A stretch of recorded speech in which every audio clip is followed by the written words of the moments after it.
My name is James Rowlands, and in 2015 I started the WNR podcast with my friend Dan White.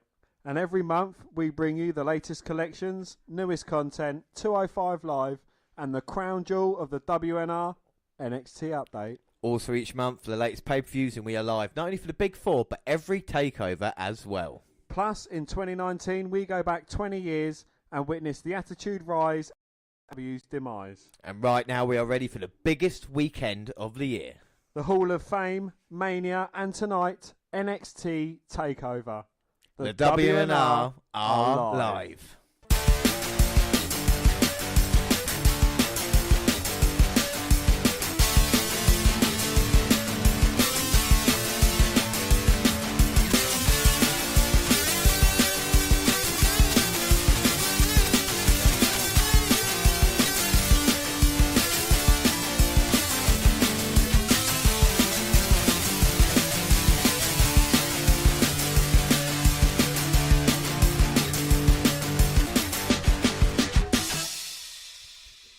Yes, hello, I am James Rowlands, and as always I'm joined by Dan White. And it is the WNR211. We are live for NXT TakeOver in New York City.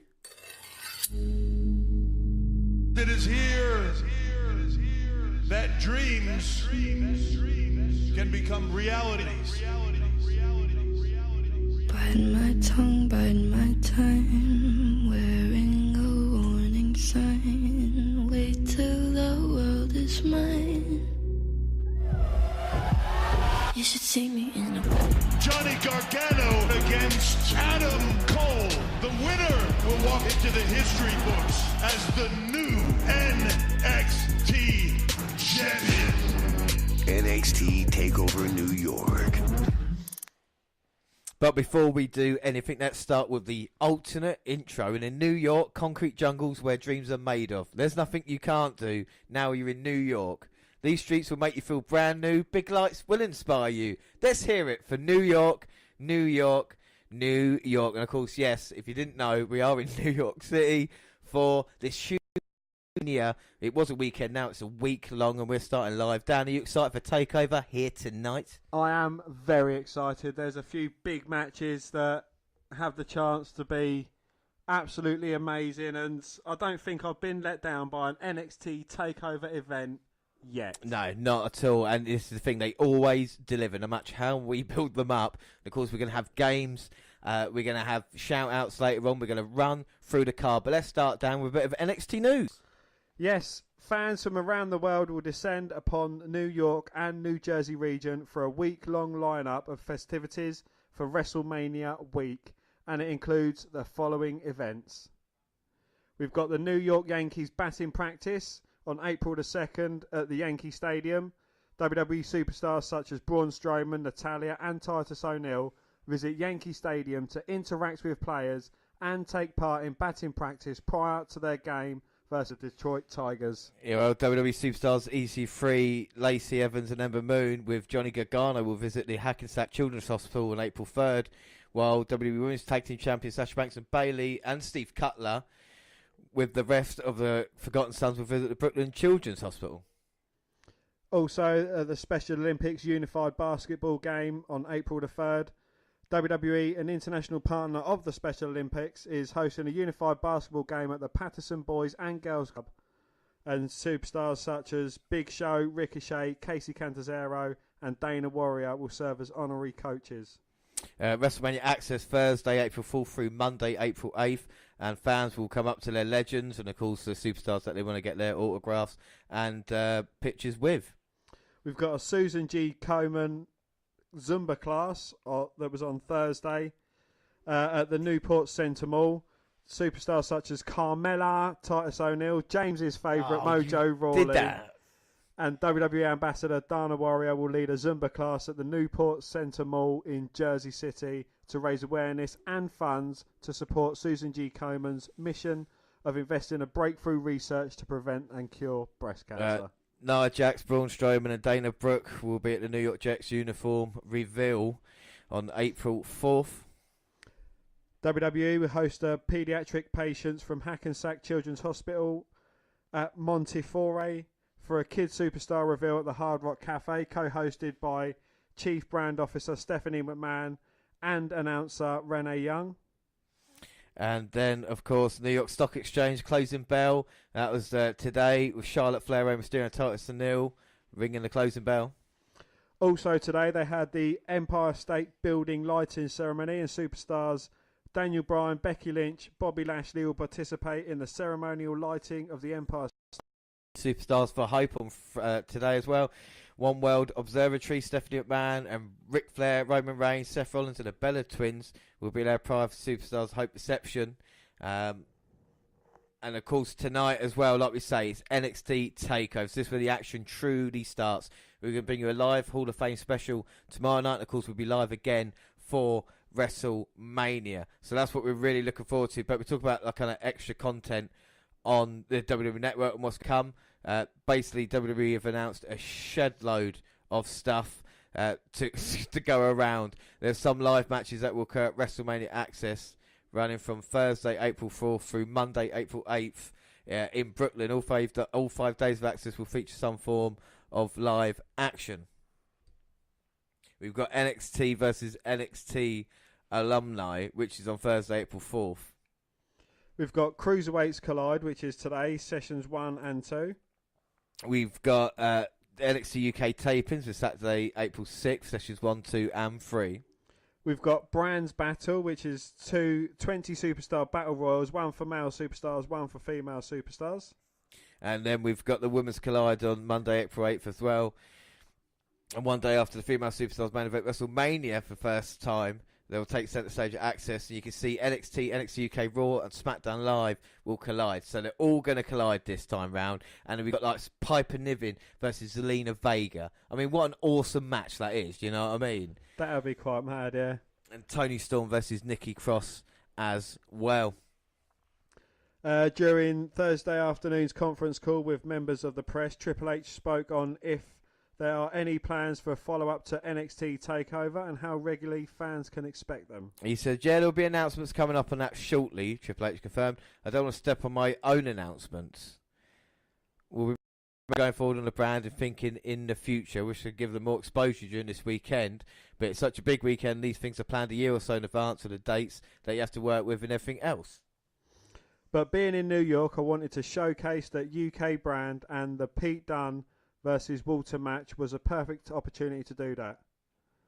You're right, it would have been an epic match for over there, and it doesn't mean it won't still be, or whatever we do next won't be epic, but we'll have some announcements coming up on that soon. Well, one major difference between NXT TakeOvers and main roster pay-per-views, especially WrestleMania, is the amount of matches on the card. Look, that's a constant battle of giving everybody everything that WrestleMania needs to be. Making it important, making everybody have something to do. If you leave somebody off the card or you don't put this on there, people will say that's disrespectful, or how can they not involve this on the card? But you need to have something for everybody, and you need it to be a reasonable level. There are so many factors that go into this, and we're constantly evaluating all of them. He said, I like the way TakeOver feels and sit. I like leaving fans wanting a bit more with a brand. When you get to the end feeling like, man, everything was epic, but it wasn't too much. But then again, WrestleMania, it's the biggest show there is. 75,000 people in MetLife Stadium or so, and it's epic, and that needs to feel that way. Hopefully we can deliver, but there's a constant thing that we evaluate and look on at every level. Well, Triple H confirmed that the WWE NXT brand will be returning to San Jose, California this summer for a full-blown NXT TakeOver live special. The show is scheduled for 8th of June at the SJSU Events Centre. And it will be its own standalone. There will be no WWE pay-per-view beforehand either. So that is going to be basically our next live show. But of course, tonight in the main event, the NXT title will be on the line. The man that had to relinquish Tommaso Ciampa, there's been a few updates on him. Well, wrestlers who undergo don't tend to return for lengthy pro wrestling careers. Comebacks happen, but there's no guarantee they'll be lengthy or without incident. We've seen examples from Edge to Nikki Bella, which remind us of that. So even without any other history of a major injury, everyone knows the odds of former NXT champion Tommaso Ciampa getting another lengthy run in the ring, whether or not he's cleared for last month's spinal fusion procedure, aren't great. Factor in the 33-year-old's history, including a string of injuries which cost him the second half of and they don't get any better. So while Ciampa surely meant his tweet from this morning to be self-motivating, and WWE.com is calling it a special message underlining his relationship with perseverance, it's impossible to avoid the reality of the Blackheart situation. He said in May of 2017, they told me that no one has ever had 3 major surgeries in a 12-week span and returned at a competitive level. I returned to the most successful run of my career. This week, I should be preparing to walk into the main event of Takeover New York on WrestleMania weekend as the NXT champion. This match meant more to me than anyone will ever understand. The opportunity was taken away from me. In March of 2019, they told me if I return, then I will be on borrowed time. And he ended it with, to be continued. Yeah, so, I mean, Ciampa, it's a huge miss. Dan, what are your thoughts on Ciampa's injury and not being able to finish the story, you know? I think it is really sad because it was such a great story. You know, the way he left it with Johnny Gargano to the way we've absolutely loved his puppet master routine and how he's been pulling all the strings. He was someone that I never would have ever expected to be NXT champion, but he's pulled it off so well. You know, like I said, the journey that Ciampa and Gargano had and what Ciampa's done, because, you know, everybody thought Gargano kind of showed how good he was with Goldie and the whole character, you know, and it is a real shame. But an interesting fact about tonight's main event, it'll be the first time the NXT title will be on the line with a champion not defending since, Dan, can you take a guess? No. Seth Rollins, who was the first champion. Universal champion, yeah. So no, NXT champion, as in NXT champion. Sorry, NXT champion. He won the inaugural tournament, and it's not been on the line without a champion defending since. So when you think how long NXT is going on, it's incredible. Of course, we'll run through the card in a little bit as well. But we have got quite a big news and a major announcement. Major announcement. Well, yeah, we have joined Instagram. All right, I'm going to say yes, we're maybe a little bit late to the party, but of course we like to bring you kind of all the latest things, and basically what we're going to do is post all the artwork that we've ever done on the podcast to Instagram. We're going through it now. We posted some Undertaker episode 25 the other day, and of course we've got a few. We're going to keep doing that. Are we going to be posting our mini Chris Benoit adventure pictures as well? We will be posting basically everything that we do, like you say, where we talk about it on the show. We'll be trying our best. And one of the things that we do, and it kind of is made for this Instagram, is the game that we play. And of course, it is game time. We're going to play it via Instagram. And Dan, I would say it's probably one of your favourite games. Am I right or am I wrong, you know? It is probably one of the best games that we've ever invented. Yeah, well, it is Baszler or Dunne. Because Dan, well, why don't you explain the game for people who've never heard it before? Well, I personally, I think it's both of us, but we think Baszler looks a bit manly or Pete Dunne looks a bit feminine. But either way, you know, in some lights, they can look similar and it can be deceiving. Yeah. Who is who? But I think that's fair to say. So we're going to start off with the first picture that we've got. You've got your tablet in front of you so you can see. And I'm going to post it on Instagram at the same time as well, all right? So whenever you're ready, I'm going to post it now on Instagram. And please, any of you are listening to us now, go to Instagram, the WNR podcast on Instagram. Very simple to find. You can see. Dan, what are your thoughts on the first picture? Well, you know, I'm not just looking at the face, I'm looking at the chest. And with the lack of lumps, I'm going to have to say that's Shayna Baszler. You are right. It is Shayna Baszler. So you get the point for that then, I suppose. So move on to the next one. What one you got? So here we go. I'm gonna post this quickly. Please tell me, everybody who's listening as well, if it's Baszler or Dan. What are your thoughts on this picture? Well, it's not a very attractive looking face. So I'm going to go again with Shayna Baszler. Oh, no. Unfortunately, it is Pete Dunne. Oh, sorry, I put his face, and that's... There we go. So there's the game there. We've got a lot more... so should we do a few more, Dan? Yeah, let's do a few more. We'll do a couple more. All right, so here we go. So next one up for you, if you can please put it out in front of you. What are your thoughts on that? Well, it looks like it's early on in his career. When he was quite a youngster, before he grew his hair long, I'm going to have to say, without a shadow of a doubt, that is Pete Dunne. Oh, well, you're so close. But unfortunately, it is Shayna Baszler. Next one. What are your thoughts on that? Well, with a body like Shakira, it can only be Pete Dunne. It is Pete Dunne. You are right about that. You get this right. All right, final one then. So you're 2 for 2 at the moment as we head into our fifth and final one. And this is going to be very, very difficult for you. So what are your thoughts? Well, I know this person likes something hot and throbbing between their legs. Something that only a Harley Davidson can touch. It's got to be Shayna Baszler because it looks like her eyes are crossed as she's sat astride that. It is Shayna Baszler, and that picture is originally from her celebrating with the 4 Horsewomen MMA, and she's got such a goofy look on her face. I thought she looks like she's going to ride a bicycle.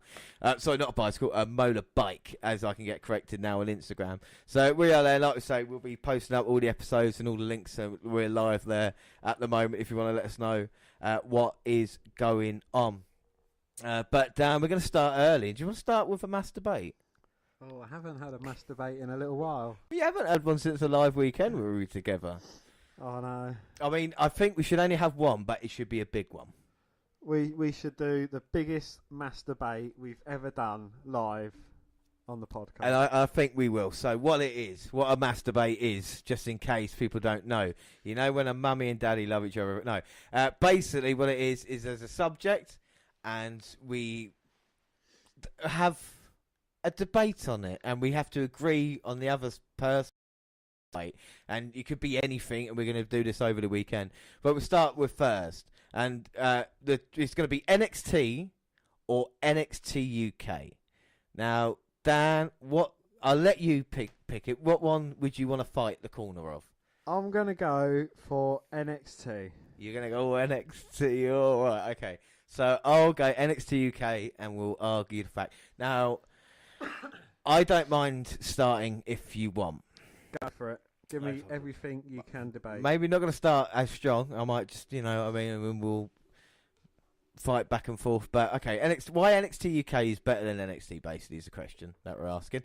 And the reason why it's better is because after 54 episodes already, the storylines are kind of more fuller than it was back on the original NXT, and plus the kind of roster that's in place with the champions. I think it's very important that NXT UK set out its stall. I would argue NXT UK has got more talent in it than an NXT has at the moment when you look at how strong the kind of divisions are. You know, if you look at the NXT UK title, it's been defended at an NXT takeover. You know, it's been defended tonight. That shows how big it is with Walter versus Pete Dunne. We'll talk about how excited I am about that match. Just shows you how big it is. You've got the Women's Championship, Toni Storm and Rhea Ripley, 2 women that could be in NXT if they wanted to. And then you've added, you've added Kaylee Ray to it. You've added Piper Niven. You've added all these stars. The tag team division as well. Mustache Mountain and Grizzled Young Vets are absolutely brilliant. And I think it's really popping all over. And it's really an enjoyable hour. I think with NXT, there's stuff you can skip over. With NXT UK, you have to watch the full program. And it doesn't feel like it's taking time out for your day. That's my first shot. Is that your first shot? Yeah, go on. Well, NXT, it is the originator of it. It is, NXT UK has branched off from what NXT is. And the reason why it started off so strong is because it's kind of looked towards NXT for inspiration. And, a lot of the greats that have come into the main roster and have made such a huge hit have come through NXT. Yeah, don't get me wrong, there's been a few that have fallen flat, like Bobby Roode. Sorry, James. And, and a few others, but a majority of them have become huge hits. And that is thanks to NXT, and it's the way they've started their career in WWE. They haven't been thrust into the limelight. But they would have come through anyway, no matter what development legal it was. If it was NXT, NXT UK, that's what Heyman said about ECW. Those stars would have came through because they were the talent at that time. So no matter what, if it was NXT or NXT UK, I think the same thing. Plus, if you look at, you're saying, I mean, it's better. ECW were doing all sorts of extreme stuff, and they were having Sandman attack Santa Claus. But then WWF saw it and thought, right, we're going to change it and make it into Attitude. Then you have Stone Cold stuttering Santa Claus. So what originated it, where actually someone else took it and then made it better. If you look at NXT UK, if you look at that takeover that they had in January, there was nothing really to fault on the entire card. And with NXT takeover, I'm sorry, but Baszler, is a really sore point here tonight as well. And you think about the kind of story that's gone into it. There's more bill for the NXT UK title than there is the NXT Championship. That's just been put. It's going to be main event, but that doesn't mean anything. The guy's not been champion for 700 days. Do you know what I mean? It's not going against a guy that's not been beaten yet. And I think with NXT, I can't wait for the next Takeover UK either, because I still think that's more enjoyable than NXT. And you look at NXT now. Look at the state of the tag team division. We saw the Dusty Classic and what we've seen of it. Is that really that great? Is the women's division that great at the moment, Dan? Go on. Yeah, I'll hold my hands up and say the women's division isn't the best it could be. The tag team division, yeah, it could be a bit stronger, but the men's division, just the 6 guys that have literally carried the men's division throughout their past year. You've got, even as much as I hate to admit it, Adam Cole. You've got Velveteen Dream, you've got Ali B, you've got Ricochet, you've got Gargano, and you've got Ciampa. Just them 6 guys. You could put them on a pay-per-view each month. It would be great. But would you rather have Ricochet and Aleister Black or Pete Dunne and Walter? I know that's not the debate, but I'm saying... That is a tough question, look, but... Maybe the singles division is stronger in NXT, the males division, but I think if you look at it division-wise, males equal. Males maybe a little bit more in NXT. The women's division, NXT UK, is better. And then you've got the tag team division. Okay. Io Shirai or Candy Floss? Piper Niven or Shayna Baszler? Oh, it would be you know what I mean? Tony Storm or Jasmine Duke? What are you going to do? Yeah, but you're picking the worst of the worst. Yeah, but it's all fair and level. Io Shirai or Tony Storm? Oh, fucking hell. Cool. Which one did you pick for the Mae Young Classic? I picked Io Shirai, but she could have been in NXT UK anyway if she wanted to. I know you picked Tony Storm as well, so let's not get into that argument. But what about tag team division? I think Mustache Mountain are probably the best tag team. Were they our best tag team of the year last year, though? No, they weren't. Who was? Lorcan and Birch. Yeah, and where do they come from? Yes, they come from... Who was our wrestler of the year? Pete Dunne. So, Yeah, where did he come from? Where did he originate, though? Where was he honing his craft? That's what I'm just saying. Look, I don't want to concede because NXT. Okay, No, hang on. Hear me out then. Alright, go on, you first. If I say NXT UK is the best, Yeah. you've got to say NXT is the best. Okay, I will, but I might win you over at this point. Right? Are you ready?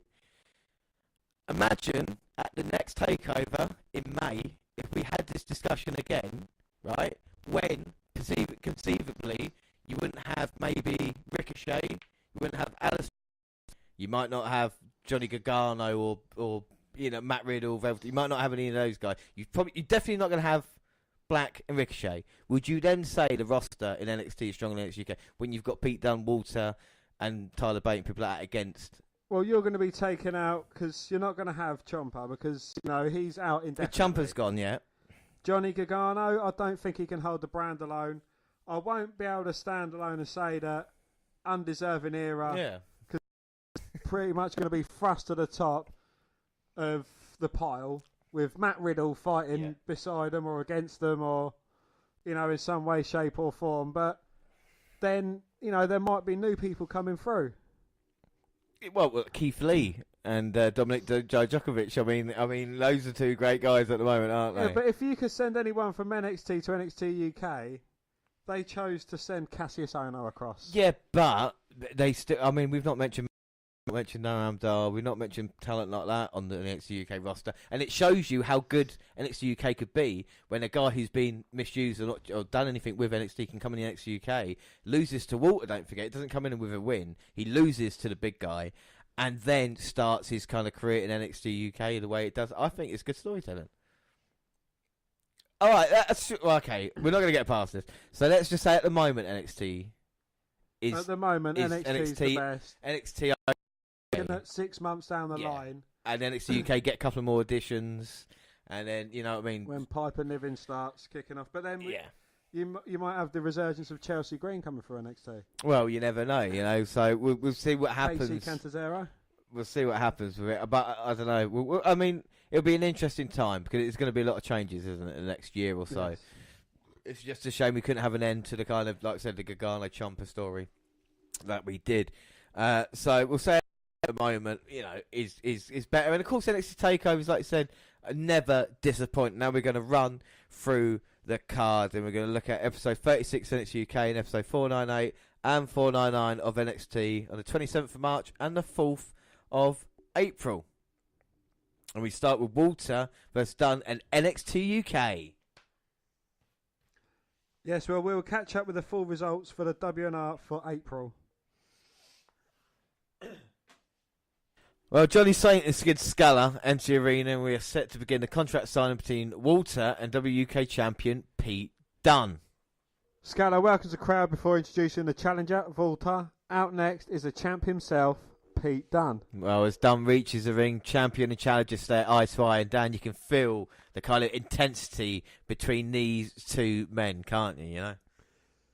Well, Scala is finally able to gain control and get the men to sit down. He then expresses how important this match is for European wrestling. Well, Walter just staring at him, not saying anything. He's looking at Pete Dunne and saying, yeah, I'll just sign a contract. Pete grabs the microphone and tells Walter that he doesn't have to say anything because he wants this match just like the WWE Universe. Dunne tells Walter that at TakeOver New York, he will learn that Dunne is the Bruiserweight and NXT UK belongs to him. He also claims the title is his and always will be. Walter grabs the mic. Peter!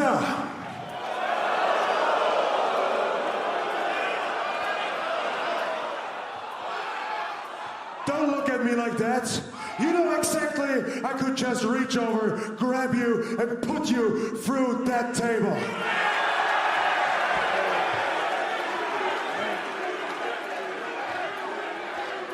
But I don't need to do that. I don't need to do that to prove my point. Like I just said, your time is up. And in New York City, the reign of the Bruiserweight will end. Because this title is mine.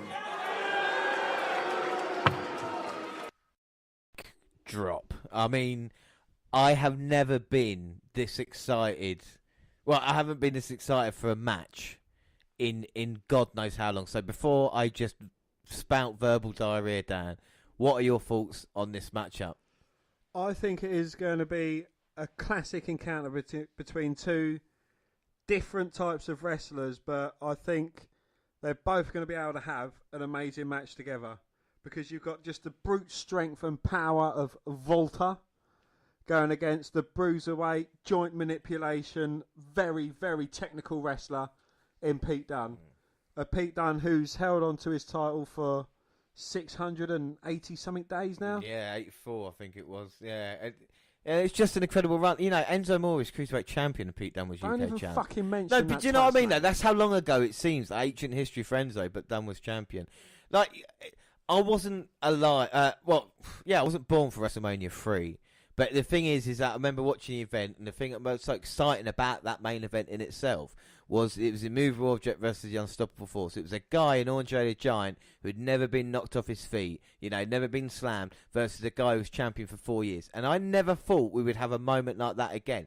And yet, here we stand, just a couple hours away, and it's a man who hasn't been knocked off his feet. It's a man who hasn't lost, right? In World man who's kind of unstoppable. We have not seen a force of nature since that. He first arrived and we thought he looked like Vladimir Kozlov, and he completely changed. I mean, your thoughts on Walter when you first saw him to now is just completely different as well, isn't it?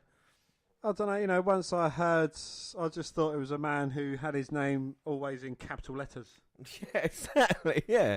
And his performances and what he's done, he's just incredible with his chops, destroying a body. It just power bombs, a simple move but high and efficient. And you're going to put that man, a man who's kind of unstoppable force at the moment, who ran through the Coffee Brothers, against Pete Dunne, a champion of, like you said, nearly 700 days. A man who's probably heard on every week, I'm going to take your championship, and yet no one has still. And I can see Pete Dunne holding it for however long he wants. He claims that championship is his, and I believe him. There's a real kind of, I do not know what's going to happen here, but I know it's going to be incredible. You've got Walter and Dunne with their styles. It's hard hitting. It could end quickly. I don't know. I honestly don't know how. I don't know how Dunne can lose, and I don't know how Walter can lose. Not who can win is the question for me. I don't know how either man can lose. You know what I mean by that? I understand that, yeah, but we have seen Dunne be pinned. We've seen Dunne lose. He lost in the UK Championship final. So, we know he is beatable. Walter, we don't know. I think Walter is beatable, but it's going to take something special to beat him. Yeah. I mean, it's going to take, like you said, a Herculean effort. But what better man to try than Pete Dunne? If you were going to put a man on a mission to be like, you need to beat this man, Pete Dunne would probably be on top of the list, wouldn't he, of guys, because of what he can do. Pete Dunne will just try and target, if we're trying to look at game plan, we'll just try and target Walter and just try and, take the big man down as such. Well, what is Walter's most devastating move? His chop. His chop. And what does Pete Dunne specialise in? Joint manipulation. So if he buggers up his fingers, a Walter chop is going to hurt Walter just as much as it's going to be Pete Dunne.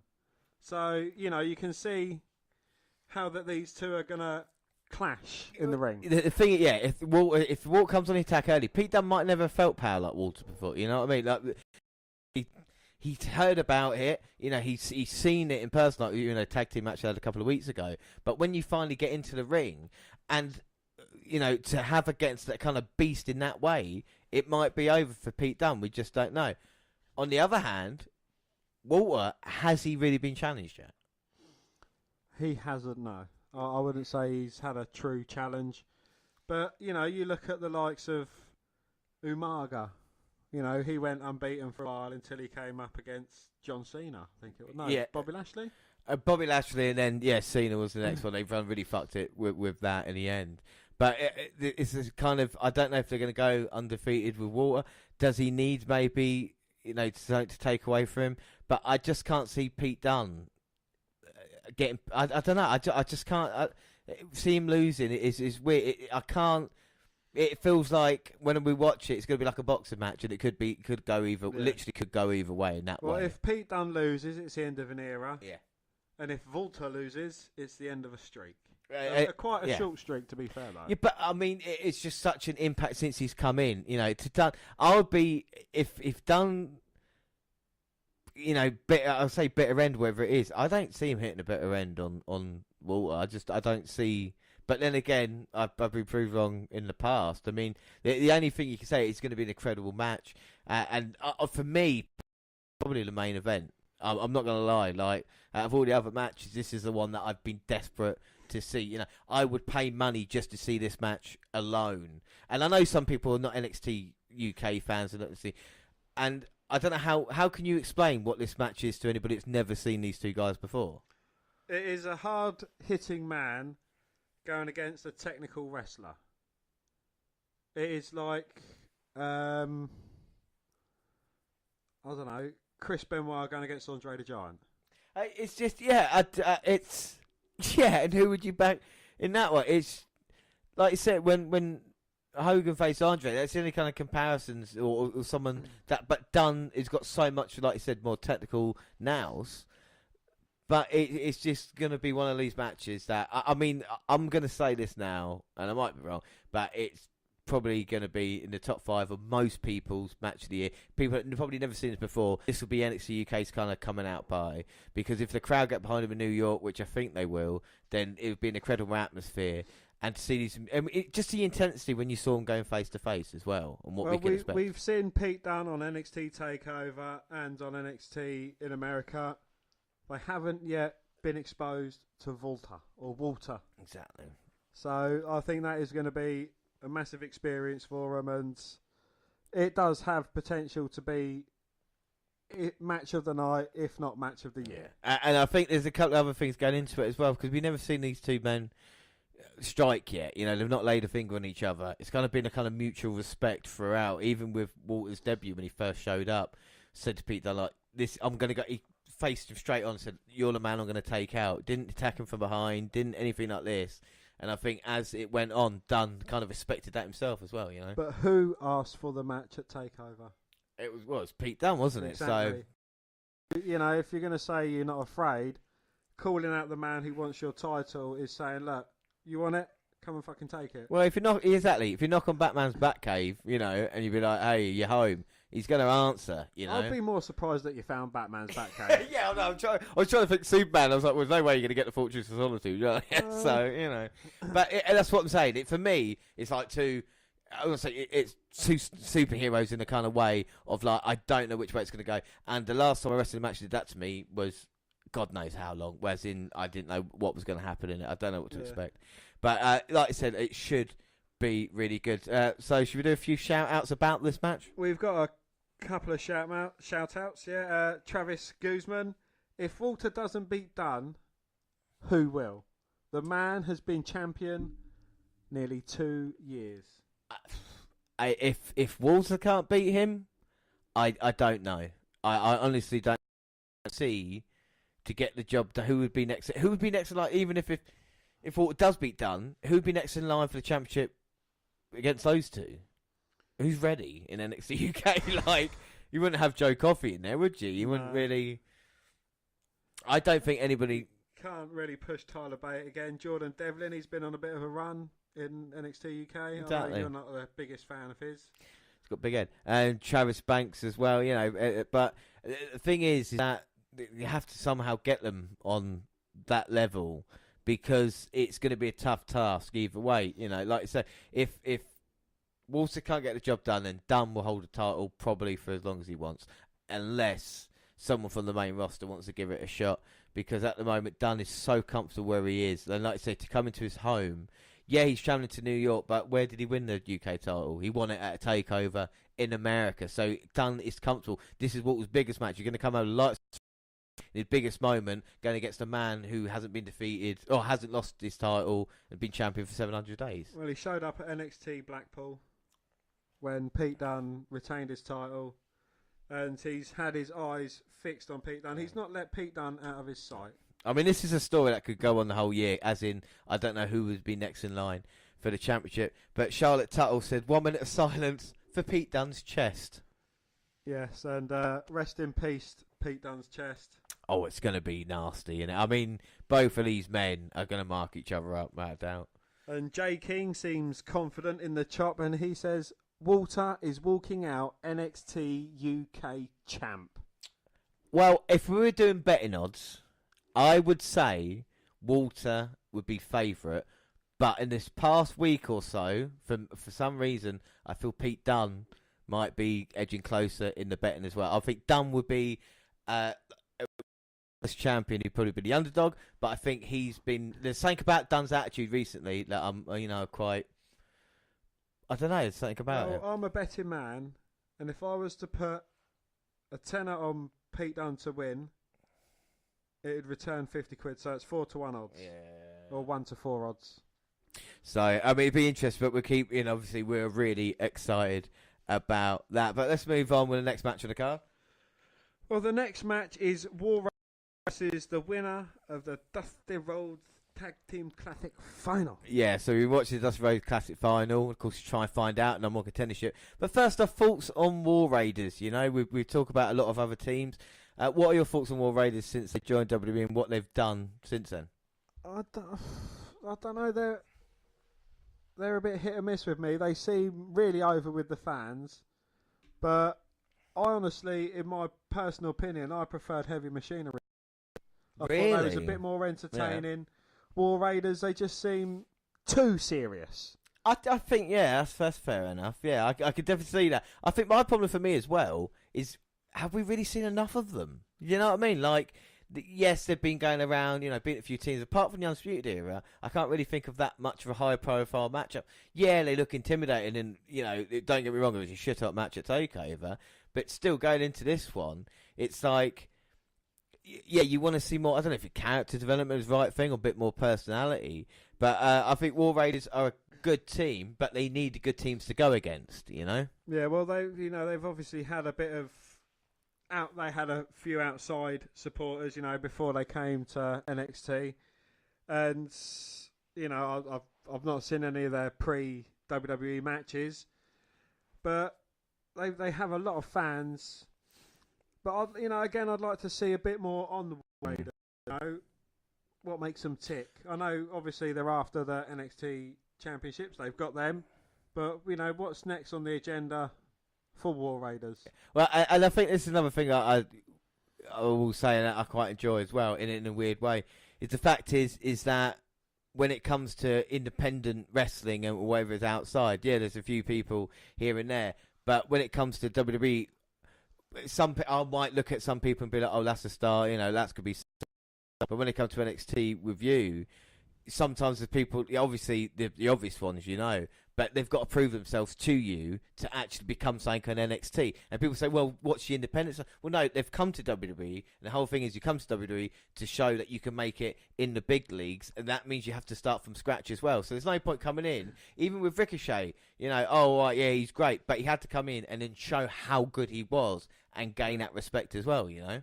Well, there's always a reason why they've been scouted by the WWE to join NXT, and you know, it's even with Samoa Joe and Finn Balor, yeah, they might have been indie darlings or, you know, TNA darlings, but what can they do in WWE or NXT? Yeah. And, you know, NXT is the perfect place for someone to come into as opposed to going straight to the main roster, you know, like AJ Styles. It's an interesting thing, isn't it? You know, like I say, some talent can go straight up. Some talent need that development to kind of work on their gimmick maybe a little bit more, or, you know, just to work out where the cameras are. I think War Raiders, we are going to see that, you know, hopefully a lot of development, and they don't go the way of name NXT tag team who went up, whether it be Ascension or, you know, just anybody on pretty that whole. 90% literally, of NXT tag teams that have gone up to the main roster, up to and including Sam. Exactly, you know, like I say, so that is the War Raiders. But the question is, who would face them, Dan?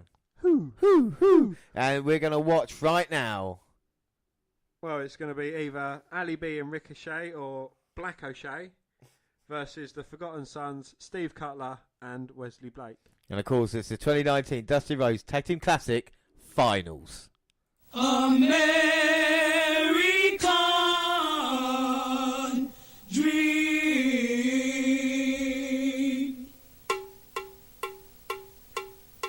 He's just a common man, working hard with his hands.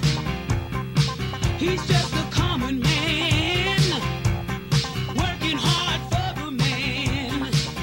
Hey, he's American dream. Hey, he's American dream. So the Forgotten Sons make their entrance, and let's not forget how they got here as well by beating Oney Lorcan and Danny Burch in what my mind is a travesty, and their Mustache Mountain. So they beat two of my favourite teams to get here, but credit to them, are in the final. How did the other finalists get here, Dan? Well, my man Ricochet and my man Ali B, they beat Fabian Eichner and Marcel Barthel. And there could be cast as a match pay-per-view worthy. They went against and beat #DIY, who in turn beat the Undeserving Era. The Dusty Classic as a whole has been fantastic, hasn't it? You know, you talk about the Undisputed Era versus DIY, how good a match that was, and of course what we saw in the semi-finals as well. The Dusty Classic used to have been a pleasant surprise, hasn't it, you know? It has been. The only thing that it was pre-taped and we couldn't have a bonus point on the line for the winners, runners-up, or, you know, whoever makes it furthest, because, you know, we like to bet a bonus point or two, don't we? Without a doubt. And, of course, we're going to have a few over this weekend on the line as well. But, I mean, the Forgotten Sons, they have got the numbers advantage here, of course, with Jackson Riker in the corner. And we get to know Steve Cutler and Wesley Blake a little bit more as well through the Dusty Classic. But, I mean, I can't really go against Ricochet and Ali B in this, Dan. What are your thoughts? Well, I think the Forgotten Sons might grab it. I mean, you know, I don't really rate Ricochet and or Ali B. No, you fucking twat. Of course, Ricochet and Ali B. If they don't win, it will be a travesty. Yeah, I know you're a huge fan of Ali B and Ricochet, and as a tag team, we questioned them if they could team up together, but they've done pretty well, you know, and we've got a huge weekend coming from them now, you know. They could walk out, potentially, as a double tag team champions. Indeed, yes, and McIntyre could walk out. Why'd you just walk out? We're talking about a Dusty Classic here, man. I know, but you know, you started early. You started early. The line has been drawn. The battle lines have come out. But James, if you would like to give us your rendition of Ali B's amazing theme tune, I gotta get ready.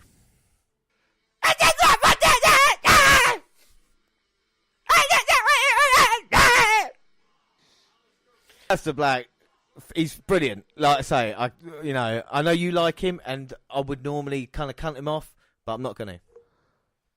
You're going to be the bigger man this weekend. But James, I have to say that both Ali B and Ricochet have been very busy boys. They've been appearing on NXT as part of the Dusty Rhodes Tag Team Classic. They've been appearing on Raw and SmackDown as well. I think they been having loads of matches. They've been teaming up together. But is it overexposure? Are we seeing too much of a great thing? Is it like eating too much ice cream? No, because I love ice cream. And it is getting them used, or getting the Raw and SmackDown crowds used to the talents that are Ricochet and Ali B. No, I suppose that is true. But sometimes, you know, it can be a little bit too much. I've not got bored of them just yet. Or would you prefer the way that they've done it with Sanity? You don't see them for a year. Yeah, that's true, yeah. And then get destroyed by The Miz on SmackDown, I suppose. Or Authors of Pain. Mm-hmm. Well, that's because of the injury, though, unfortunately. Dusty Rhodes, baby. But, you know, a smart fan would say that the Forgotten Sons are going to win it. It's going to help put them instead to either challenge War Raiders or become new NXT champions. I mean, when we started the podcast, James, one of these guys was tag team champion. Without a doubt, you know. I mean, we've talked about Wesley Blake and his opportunities that he's not had in the past. But when you think about Dusty Rhodes and what the classic means, you know, the first winners of this were thrown together Team Samoa Joe and Finn Balor, much like Ricochet and Ali B. But on the other hand, when you think of Dusty Rhodes and the kind of the underdog that he was, and the people never think he was a serious challenge, isn't that the Forgotten Sons right at the moment? You know. Yes, but you know the Forgotten Sons have been forgotten. Because, you know, whereas your man Muddy Murphy is the cruiserweight champion of the world. In your words, killing it on 205 He really Live. is, yeah, he's killing it.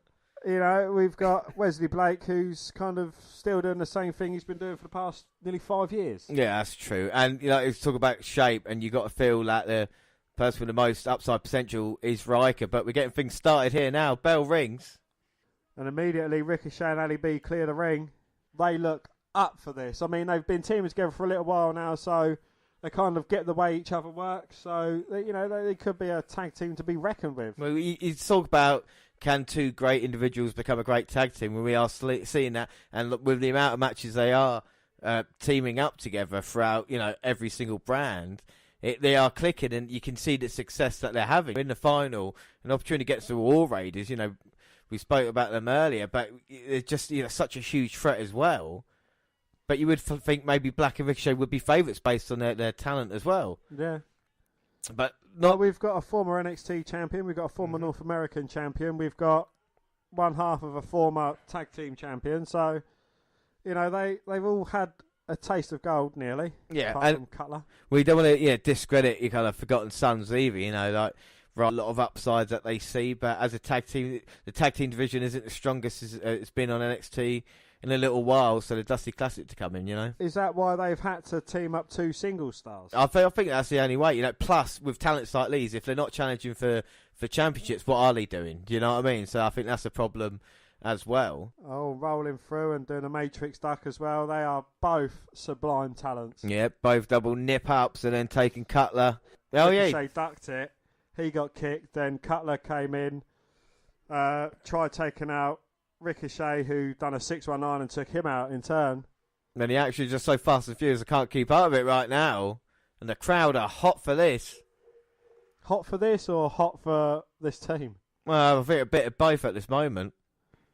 They just enjoy seeing the 2 greats in action. And Black back to his corner now. Ricochet. Well, I was going to say it's intelligence there by Cutler, but he ran into Aleister Black. But does that let Forgotten Sons in? They're thin right now. Ricochet fighting both men off. Successfully. He went for the handspring elbow there, and Riker. Clubbing blow to the back of Ricochet. This could be the opening that Forgotten Sons need. And behind the referee's back as well. It's good teamwork, and we've seen that, And once they have the advantage, very rarely do they let it go. Dash Mountain using their kind of intelligence. And get one over on Lorcan and Birch. 2 of our top tag teams. We would love to see either of these teams in the final, but instead it's Forgotten Sons. Had we have done better, I think, none of us would have chosen Forgotten Sons. No. They would have been rank outsiders, but here they are in the final. And now it looks like Forgotten Sons getting into this match and starting wearing down Ricochet. Double team backbreaker there. Goes to the cover, but Ricochet showing strength to kick out. And then a huge Irish whip in a corner. Folds Ricochet up. And they're doing what they should do with Ricochet, keeping him grounded, not giving him any air to breathe. Clubbing blows, quick tags in and out, cutting the ring off. Intelligent tag teaming. Well, we talk about, kind of revival, but there's a feel about this team as well, where it be good or bad. They're definitely different from other things we've seen. I think, it shows that they're a heel tag team. They do the clubbing blows, they do the rest hold stretches. They're not pandering to the crowd, they're just doing what they're doing, trying to grind someone down, whereas, Ricochet and Ali B, they're doing their flips, they're doing the handspring elbows when maybe a back elbow would do. Yeah, exactly, yeah. That's true, I'm not trying to, anyone knows I love Ricochet. I love the way they do things as well. Well, Ricochet desperate to try and get a tag, but again cut off by Cutler. That was very intelligent as well, bouncing Ricochet off the ropes and just straight into a backbreaker, into a cover, but only getting a 2 count. 2. And another thing I like as well with Riker is the fact is he's there to help the tag team as opposed to being a leader or having his own goals like we've seen with like a Sanity or White. The tag team's very secondary, isn't it? With this, It's what they're about. I wouldn't know. What does Riker want? He seems, as you say, like a manager, but someone very strong. It's normally with tag or 3-man groups, you have 2 or, they alternate between different members of the group, whereas, it is Blake and Cutler, and Riker is in a managerial position. Yeah, well, maybe that's just a bit of his greenness, but again, it's like, when they used to do it back in the old days, like a Diesel or like a Psycho Sid, and it's like, right, okay, we'll keep you there, but he's not like talkative. He's not like going to come out and say, I run the Forgotten Sons. It's going to be about the tag team, and then you can have maybe a face-to-face meeting, but that'll be something down the road. And Ricochet at the moment, desperate to get a tag to Ali B. Is thrown into the corner, but manages to roll out with a kick and then just rolls through, drop kick. And can he get the much needed tag before Cutler gets in Blake? But Blake in to kind of interrupt things. He gets sidestepped and thrown to the outside. But Cutler managing to recover. Backdrop on Ricochet, who lands on his feet. Oh. Finally able to get the tag to Black, but Black pulled off the edge of the ring apron. And now Ricochet gets dragged back to the Forgotten Sons corner. Now Blake and Cutler are just working him over. He manages to land on his feet though. Well, he managed to avoid a double team and push Blake away. Went for the drop kick, but got caught. Oh! That was very innovative. It was brilliant. It looked like he's going to try and use the move that doesn't work in real life to spring him onto his partner. But luckily for Ricochet, The partner ducked and he managed to get right across and tag in Ali B, who's come in and he's on fire, baby. it's on fire. In a Dusty Rhodes tag team classic. Huge forearms are now catching Cutler's arm. And throws it into Blake's face and he's just working them both down. Kicks a running knee up to his feet. Springing off, taking down both members of Forgotten Sons. Goes for a cover. Oh, Only a 2 count. 2. And you can see Black just brings a fire. Just so, good, enjoyable to watch as well. As he's going to look to put away Cutler now. Well, he's looking to absolve him of his sins and delivered a Black Mass kick. Oh, he's going to go for it, but But Blake come in and he kind of interrupted. helped his partner out. But Black managed to get out from the corner. Jumps over Cutler, who comes charging towards him. Double underhook, backbreaker. Cutler goes for the cover. 2. Nah, you're going to need more than that to keep Ali B down. What a huge upset that would have been. Oh my God, and now Cutler's got Black on his shoulders, but Ricochet pushing him off. Here comes Ricochet. Leaping over and taking out Blake with a kind of Hurricane Rana. Black fighting off Cutler. But unfortunately, he's caught between Ali B and Ricochet. Oh, Who nearly hits Ricochet, puts the brakes on in time. Huge shot by Black, kick by Ricochet. Oh. And then he gets turned inside out by a huge clothesline from Blake. Turns the attentions to Black. Springboard double knee drop. Oh my word. And Black folds him up like an accordion. We can't use JR's sayings now that he's signed with yeah, AEW. you're not allowed on Jericho's podcast. And I tell you what, the Forgotten Sons have definitely brought it here. And when you think about Aleister Black, former NXT champion, being in trouble, and Ricochet being through the ringer. After the couple of teams that they've beaten, I think they probably feel that they can win this. But Ricochet gets a tag in, and he's lighting up Wesley Blake. Who returns a favour with a huge uppercut. Upper what? Looking to suplex Ricochet, but Ricochet manages to get the knee up.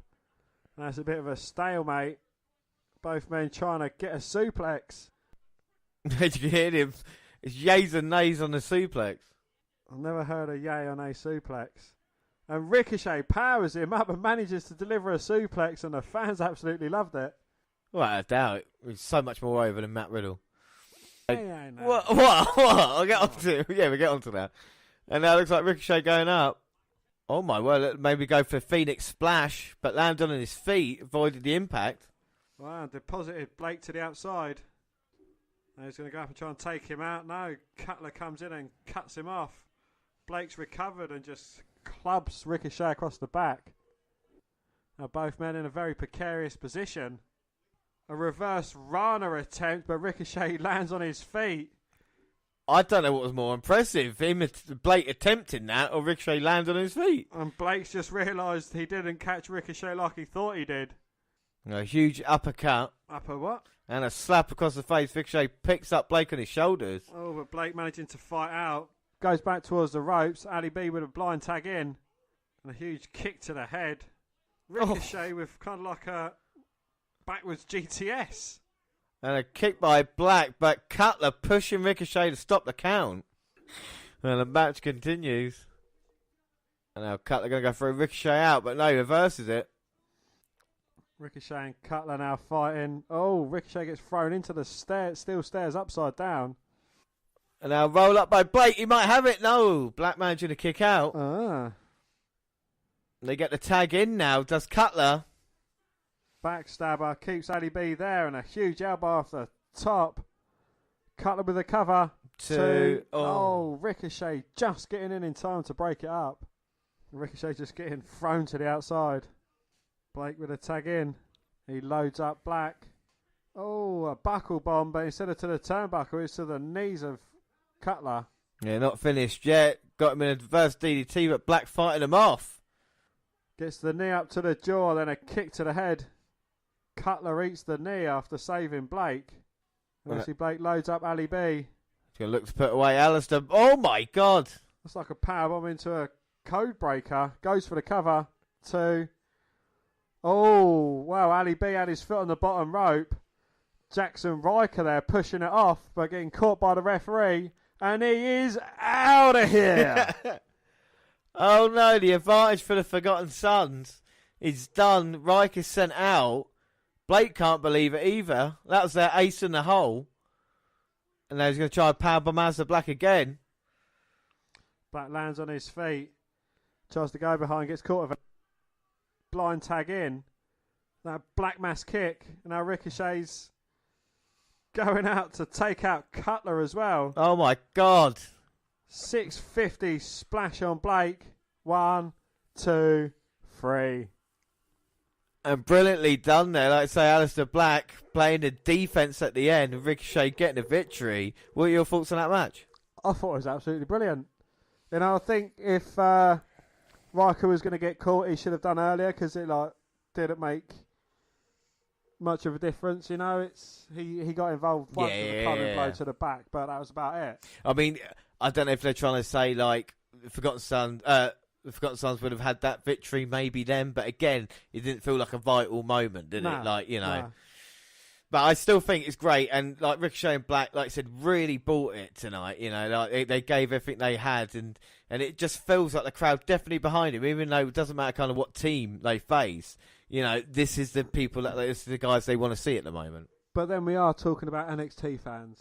Yeah, right. So, you know, and I've said it before and I'll say it again, NXT fans are more lively than Raw and SmackDown fans. But I got to say this, credit to the Forgotten Sons in that match as well, you know? Oh, yeah, they pulled out some brilliant moves out of the bag, and this match, you see why they've got as far as they did in the Dusty Rhodes Classic as well. Yeah, right, that, and I think Wesley Blake, you know, selling this match was really good, and the attempt to reverse Hurricane Rana as well was quite impressive. So I think all in all, Forgotten Sons definitely deserve a chance in the future. Well, you know that look on my face, James. You know what I'm going to say about that, don't you? Yeah. At least one member of their tag team can sell. Well, the other member of the tag team is at WrestleMania, and unfortunately, Forgotten Sons will not be at TakeOver, but it means that Ricochet and Alistair Black have won the 2019 Dusty Rhodes Tag Classic. It's very impressive as we see now the coronation, I suppose, of the champions. Who gets to take the trophy then? I Do they don't have know. it for a week each, or Maybe monthly? Black has it during the week and then Ricochet takes it weekends. I don't know, like. But they also have an opportunity for the tag team championships at TakeOver. The War Raiders coming out here with the title belts over their shoulders.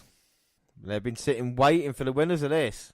Wow, there you go, and they go face to face with Black and Ricochet. So we know now that the winners of the Dusty Classic, Alistair Black and Ricochet, will face the War Raiders for the NXT Tag Team titles.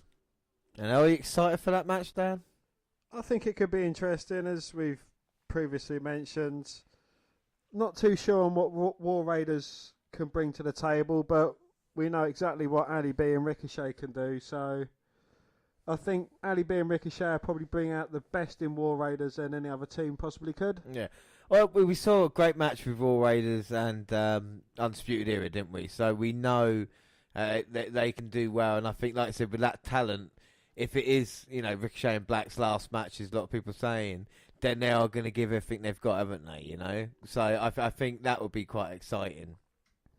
So we know what Ali B and Ricochet have been up to. What about the War Raiders? Well, the War Raiders defeated some guys via pinfall. Row Forearms jobber 1 in the face and tosses jobber number 2 in the ring. Hanson is in for some more tandem offense, and that's it.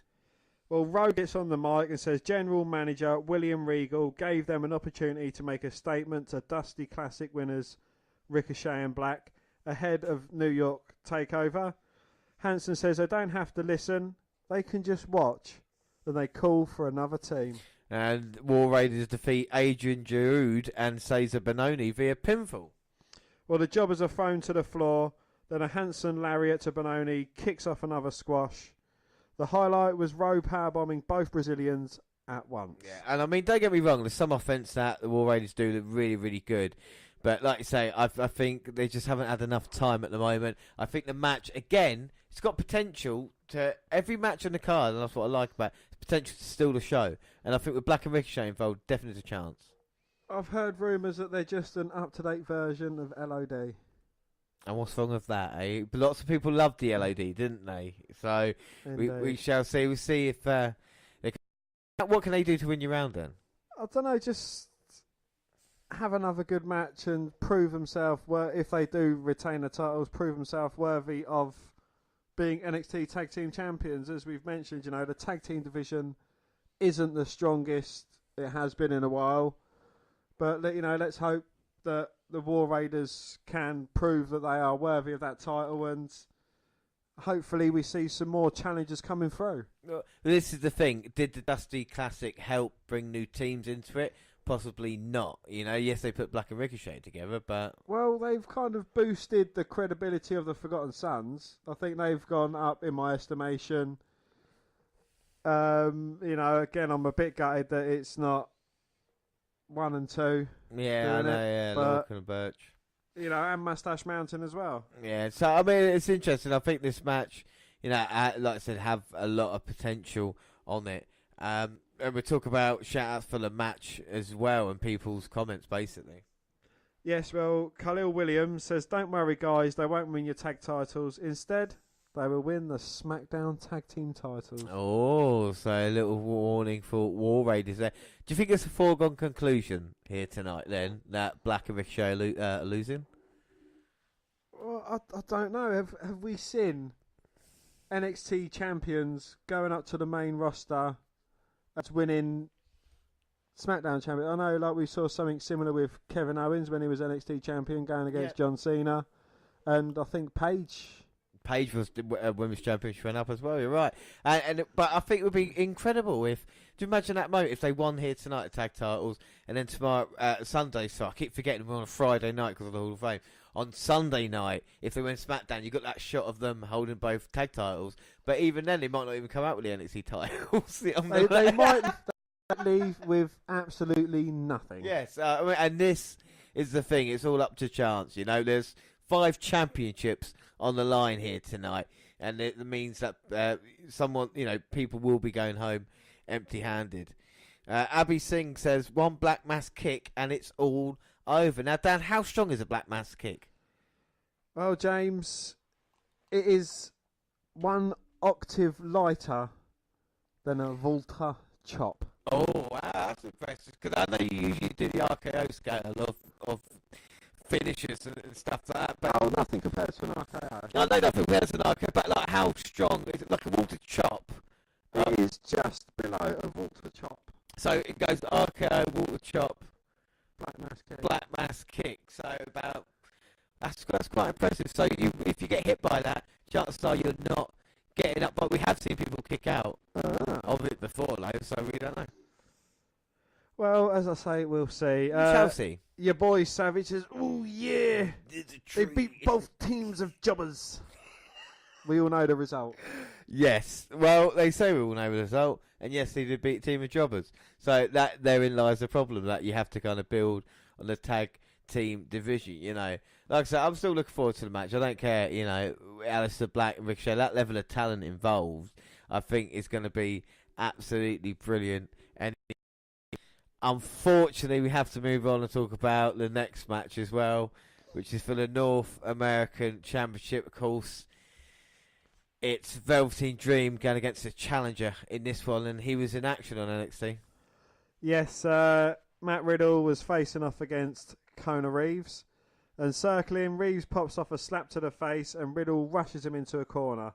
A double leg was blocked, more slaps from Kona Reeves, side headlock, punch to the forehead, whip denied, so he slugs Matt with a knee to the midsection. A wrist lock, dragging him, but your bro kicks him away. Sunset flip, rolls through, kicks his leg out from underneath him. The kick misses, moonsault lands on his feet, but the senton connects. Well, Velveteen Dream is wheeled out onto the stage on a couch, and Reeves hits Riddle from behind. Riddle struggles to get to his feet, but Connor hits a back suplex, and then he puts him away. So Connor Reeves nearly beat Matt Riddle there, I just want to say. Dream bathed in purple light. Hey, so am I right now. As Reeves goes to town, overhead elbow into an Anaconda Vice. And Riddle out low, thinking European clutch, no good, laying palm strikes in, and boot to the chest, and a Pele kick. Well, a float over, ripcord knee connects, and your bro is a red-faced god of war. Arm trap elbows, hammering them down. And Matt Riddle wins by submission with the bro mission. I hate it. I hate the bro mission. Well, as soon as these announcers the winner, Velveteen cuts the announcement off and says Riddle's earned a title shot for the NXT North American Championship at TakeOver New York. The King of Bros marches up to Dream's couch and takes his chalice, drinking whatever liquid is in it. Unfortunately for Matt Riddle, he gets on the mic and tells him they see him in New York. Bro! A bro! So, James, what are you expecting from this match?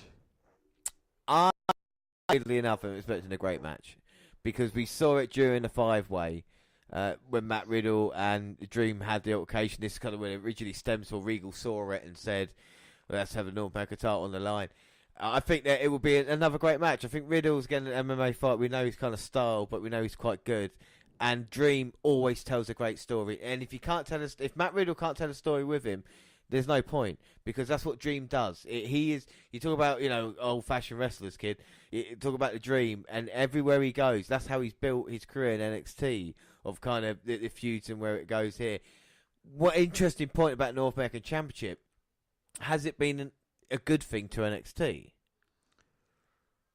I think it has. It kind of gave Adam Cole a bit of credibility. It's given Ricochet a bit of credibility.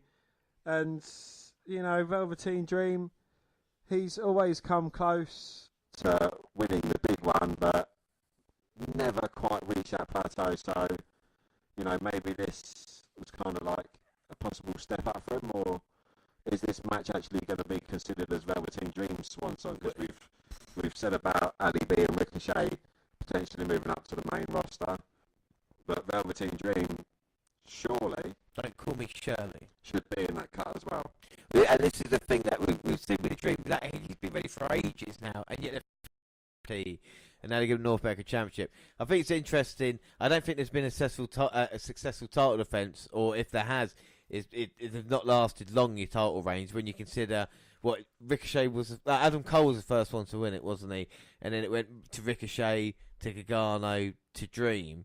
So I think for title change, when you look at the NXT Championship, you think maybe that changes once or twice a year. It's a chance for the title to change hands. But again, what does it mean? But what has every former champion achieved since then? That is true. That is true. When you think two of those men are fighting for the NXT Championship here tonight, and of course Ricochet with the tag titles on the line. So I guess it is. I guess it's something to do, and it's a championship belt. But I think tonight, again, if you talk about better tonight, I think Riddle might be slight favourite. But the Dream has shocked us before, and I think that's with the Velveteen Dream. You're never sure again what you're going to see. But one thing we know for sure about Velveteen Dream, if he loses, it doesn't affect his credibility. Yeah, it doesn't affect what he can do. He is still looked at as a superstar despite losing, which, 9 times out of 10 he does at takeover events in title matches. Yeah, and this is what we've seen. This is why, with the Dream, you think to yourself, there's a guy who maybe won't make it at the top level, even though there's a gimmick there. There's just some reason that they kind of treat him maybe a little bit different. Matt Riddle, on the other hand, I think when you look at, like we talked about Keith Lee earlier, or people that have come into NXT, he's one of these guys that have been treated really well. And I think with Riddle, it took a long time for him to kind of make his debut, but now he's got his kind of feet under the table. I think WWE treating him as a star, His bare feet.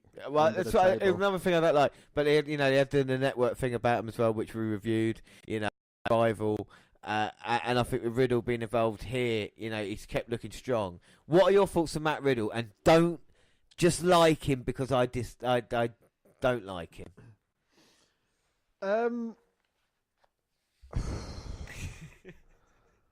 I don't know. I made my opinions quite clear when he first came into it.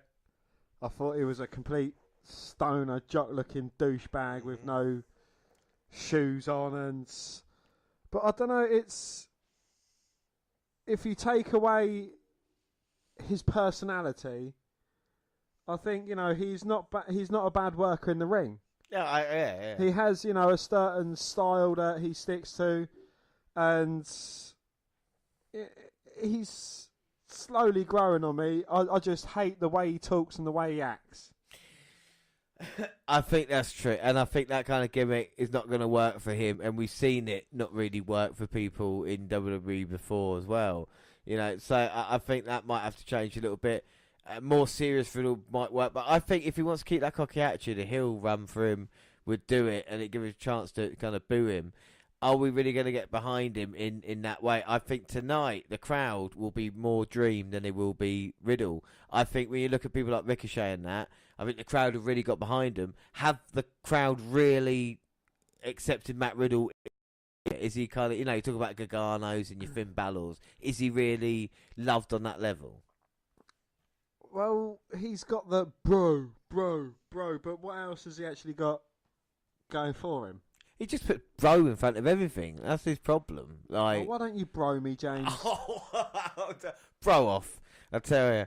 But this is the thing with Matt Riddle is another guy that I think the NXT will definitely get behind. It's all about feuding with the Undisputed Era later on in the year. It's definitely going to happen. But so we've got to enjoy it whilst we can, and we'll just be the start of it. Well, we're gonna kind of have to put up with him when he is thrust into the main event picture, because whether we like it or not, he is going to be the future of NXT. Without doubt. Without doubt, and that's something that's not going to happen to the Dream. Riddle's got the kind of the MMA background that they love, the kind of story as well with the family. They're definitely going to try and push him as far as they can, But again, it's one of these things where if he puts a foot out of line, and we talk about shout outs for people like this, and Shaquille Pass and Matt Riddle's always high. I mean, just imagine if you got done with a wellness policy and lost the opportunity. Do you know what I mean? Like, well, yeah, it's what happens with the wellness policy. I mean, does it just test for performance enhancing drugs, or does it pick up everything? I think it picks up everything. I think that's the kind of check now to make sure they're not taking any kind of drugs whatsoever. They should be super clean. There might be some kind of prescription, or if you're, coming back from surgery, or I don't know, medical. But I would assume if you like your standard drugs, marijuana, cocaine, stuff like that, would be checked as well, because people have been in trouble for the past. Randy Orton, for example, has been in trouble for marijuana in the past, and I know that's Randy Orton, but Riddle's not on that level, and if obviously not, I know, but if something was to happen, then would he be welcome back so much? And that's the reason why he left UFC. That's the whole point of it. It's the fact he thought he would try and make a stand against Dana White, and he's going to try against Vince McMahon. Well, how's Rob Van Dam doing? Exactly, yeah.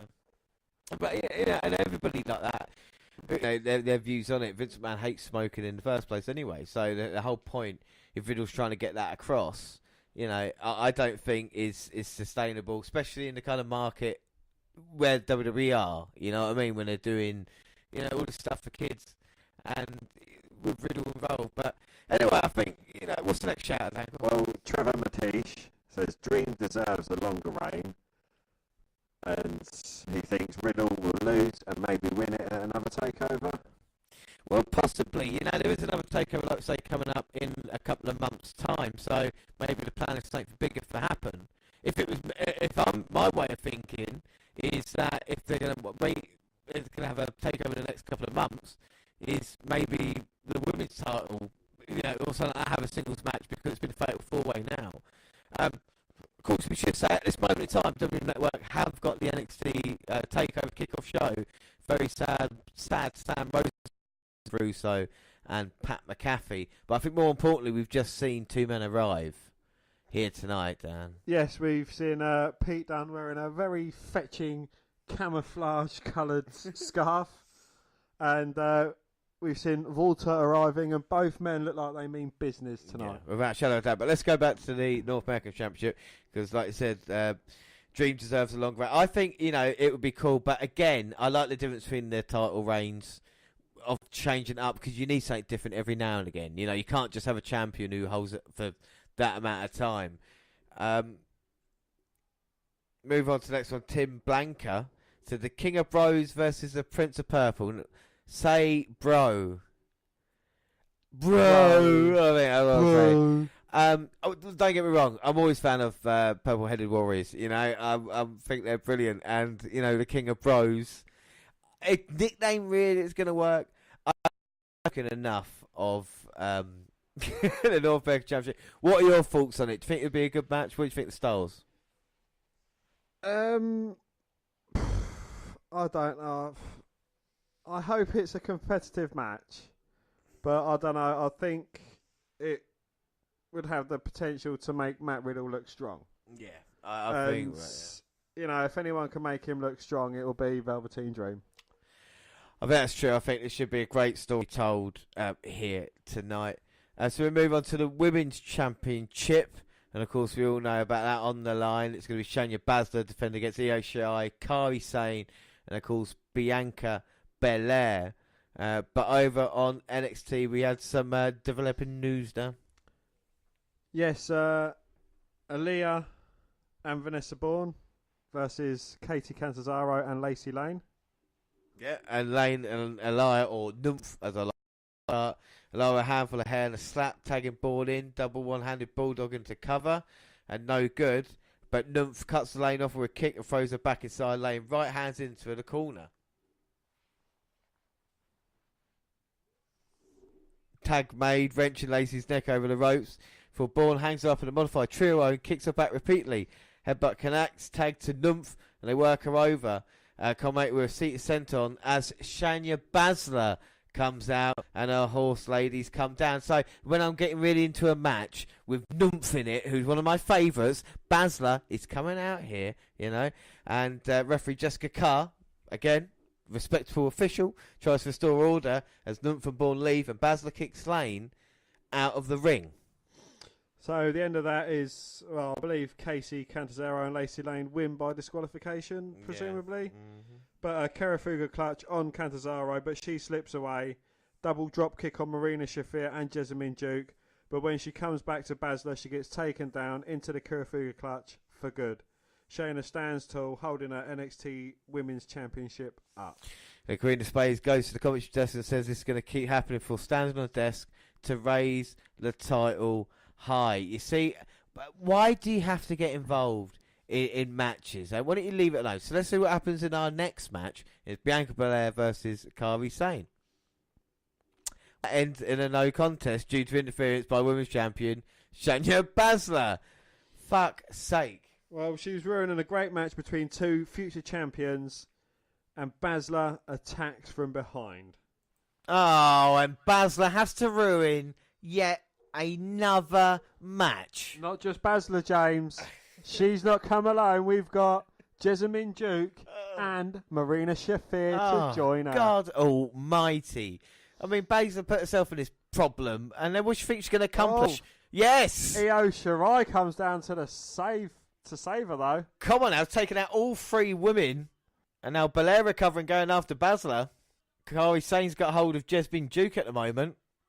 Yeah, who's the Fred? Oh my God! Wait a minute. The rest of the women's locker room is coming out.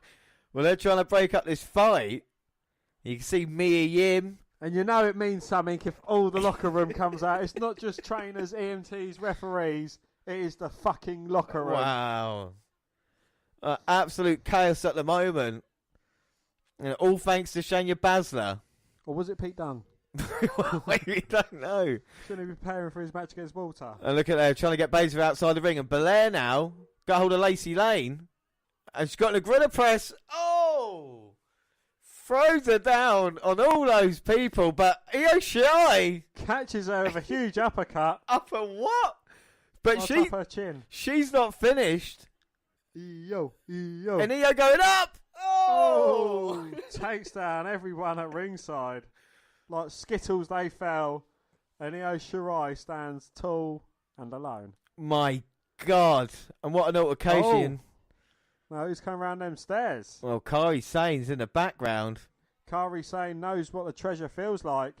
Io Shirai doesn't. No, but she's got hold of the championship belt now and going in the ring. And will this be a sign of things to come at Takeover? Io Shirai, the NXT Women's Champion. My God, that was incredible, Dan. What are your thoughts on the women's?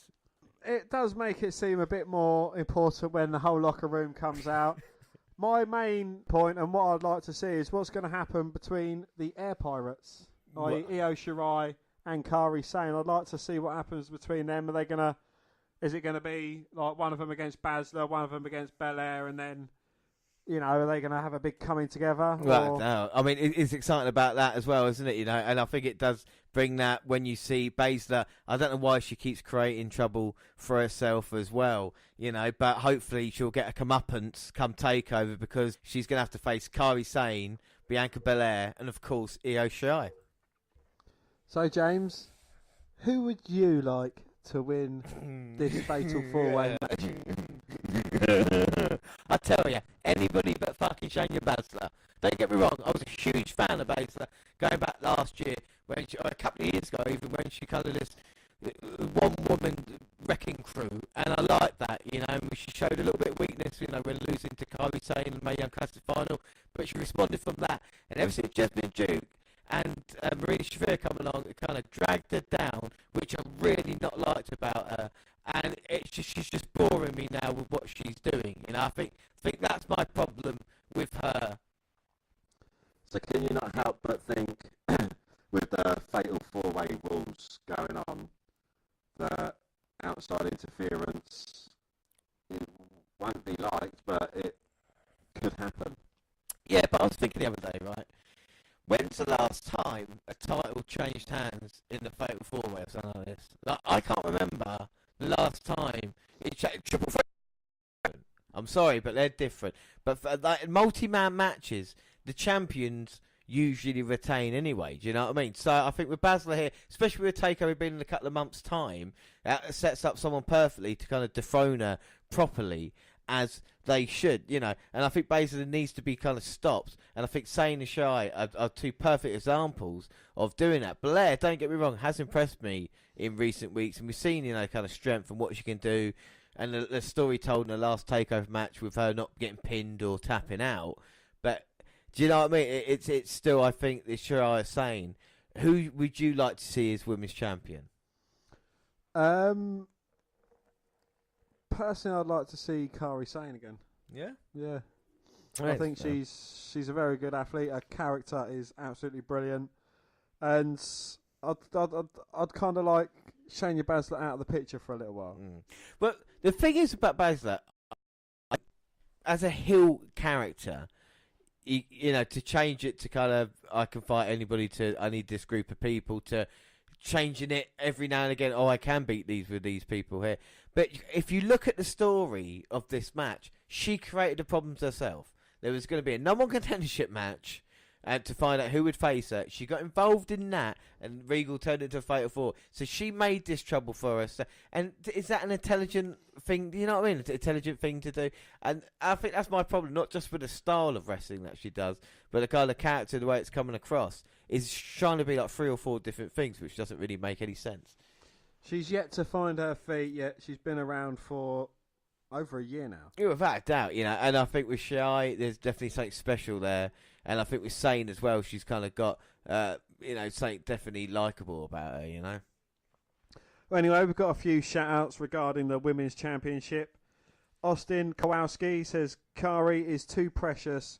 It saddens me that one day she will be demoted to the main roster. Oh, well, what do you think he means by that? I think, if you want to get promoted to the main roster, or demoted as you put it, you have to be something special and stand out if you want to be taken, and with the likes of Nikki Cross going up, what's she going to be in the women's battle royal, I suppose? Yeah. It's just a waste when it comes to, like I said, Nikki Cross, and it's usually the women that don't have that much success in NXT that have more success in the main roster. We've seen it with, Little Miss Bliss and Carmella and others like this as well, as opposed to the champion. The only kind of exception to the rule probably be the original 4 horsewomen, and maybe a couple others. But look at Oscar's treatment. Well, she's going to be in the same battle royal, so it's going to be a shame. Harry Hopkins says Belair is the best pure athlete in WWE. Now, Belair is very impressive and she wins a lot of records at Performance Center. But for me, pure athlete, I don't know. I mean, who would you say the best? I mean, I know J.O. say Billy Gunn back in the day, but we can't mention either of them now. But, it's... Well, I think, with pure athleticism, she is going to be up there. Like her or not, I think it's mainly her hair that annoys us about her. But she has got something about her. No, without doubt. And I really don't know what it is, but she is full of athleticism. Yeah, without doubt, and we've seen what she can do, with very impressive, Greta press slams and the kind of monkey flips and stuff like that as well. She's been brilliant. Yes, and of athletic ability, as we used to say. As we used to say back in the day, yeah, I remember that all the time, Claudia Araya says Io hasn't done enough to earn a title opportunity. James, you're a huge fan of Io Shirai. What do you think of that? I think there's, for people that say she hasn't done enough, when you consider she got to the final of the Mae Young Classic and Baszler did as well, then there you go. Opportunity deserved. She earned a. I think if she hasn't won, the opportunity to win it, I think she could beat enough. And I think if she was 1-on-1, she's pinned Baszler in tag team action. And I think 1-on-1, she's definitely got Baszler's number as well. And I think that it's unfair to say she hasn't done enough to an opportunity when you consider maybe Bianca Belair only beat a couple of people to get an opportunity as well. And you wanted something different at the start of the year. Is this kind of what you wanted with different women's division and stuff like this as well? I think I'd like to see a little bit more depth to the women's division. There are, a few good talents coming through. Casey Catanzaro, I think she was absolutely brilliant in the Women's Royal Rumble. Yeah. And, she made history, and you could see how much it meant to her as well. And now she get destroyed by Shayna Baszler in the women's division, which is great to see.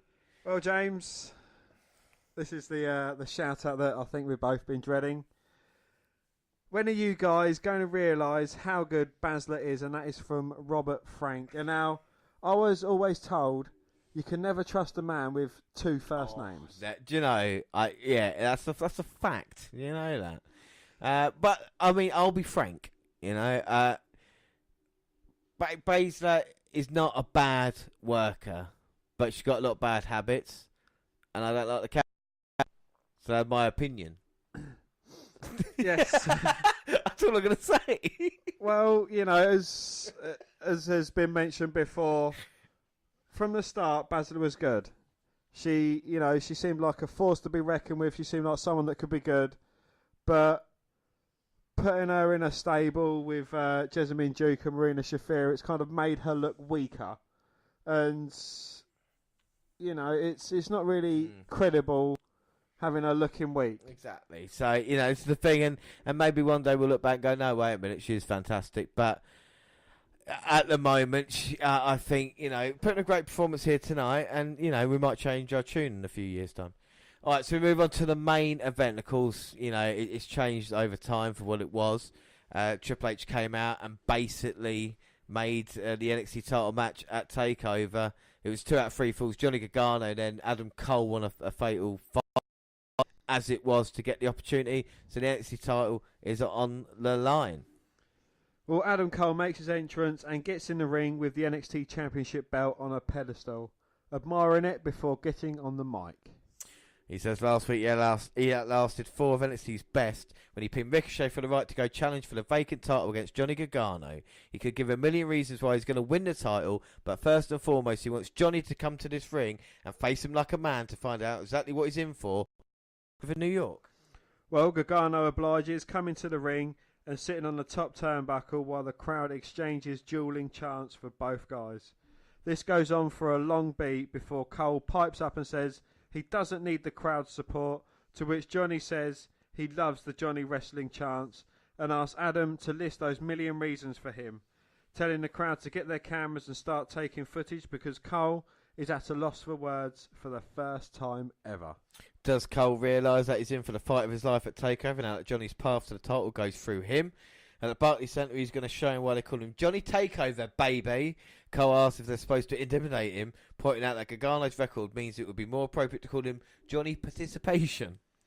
Well, and the fact is, Johnny Participation can't beat Adam in 3 falls.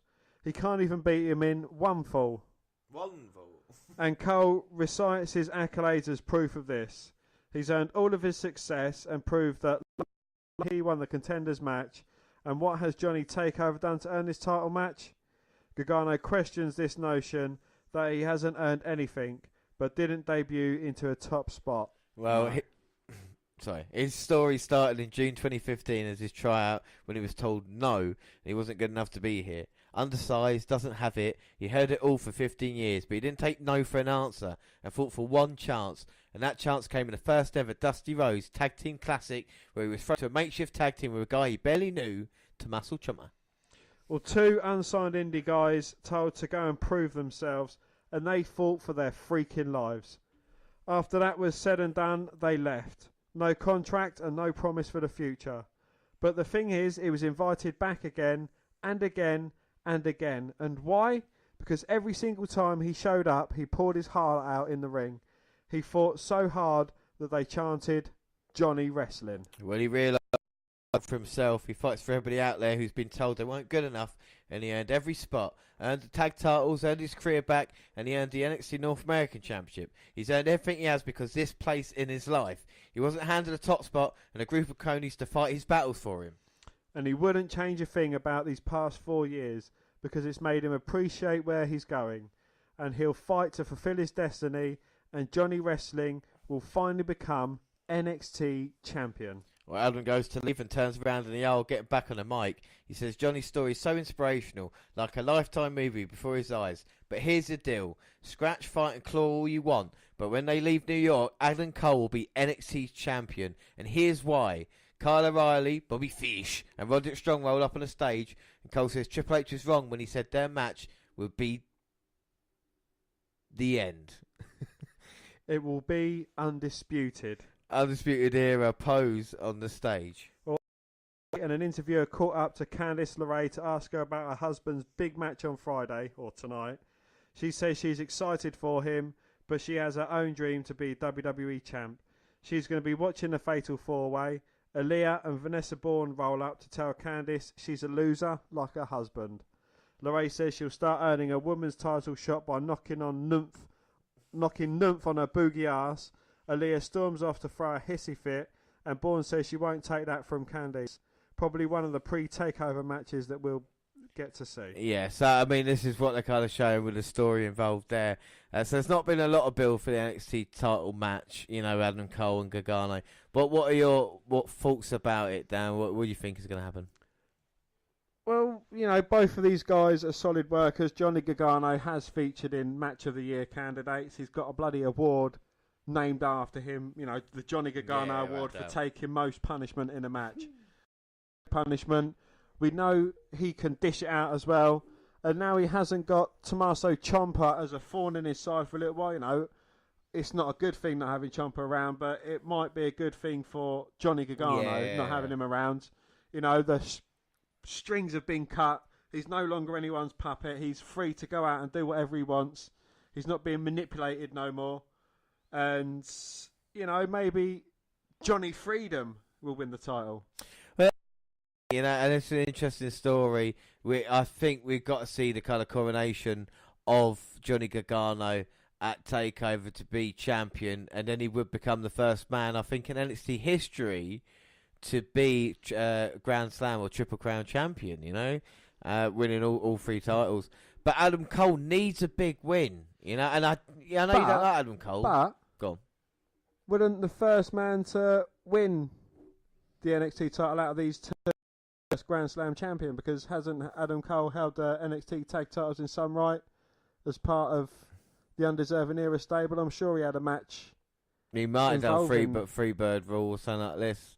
Maybe so. But as Adam Cole's probably least favourite fan, he's got to get a victory soon on the big stage, hasn't he? You know, if he wants to, back it up. He does, and I think it was towards the end of last year, maybe it had been earlier this year.